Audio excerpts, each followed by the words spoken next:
Fala galera do YouTube, beleza? Aqui quem fala é o Gameplay, trazendo mais um vídeo tutorial pra vocês.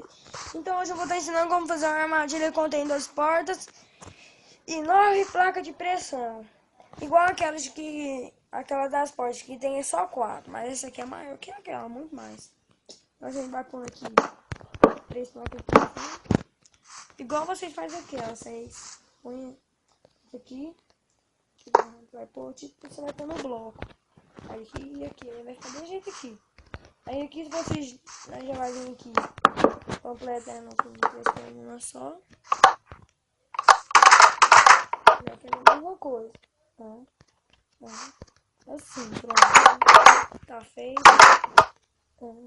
Aí aqui não põe por dentro, né? Vem aqui de fora e põe. Tá bom.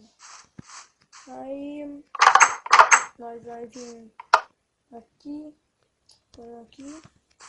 Põe aqui. Pois é, galera. Eu vou entrar nesse armário aqui e vou mostrar que não sai dela.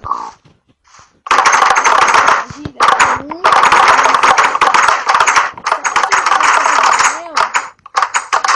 Fazer a conta errada. Não dá. Não dá. Olha aqui tá assim. Esse aqui não dá pra sair, só se fizer errado sai. Mas pode ir todo mundo, você pode ver aqui, ó.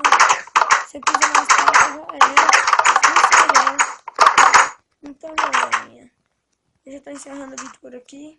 Já, se vocês gostou, deixa seu like lá, deixa seu joinha, inscreva no meu canal lá. Fui, galera.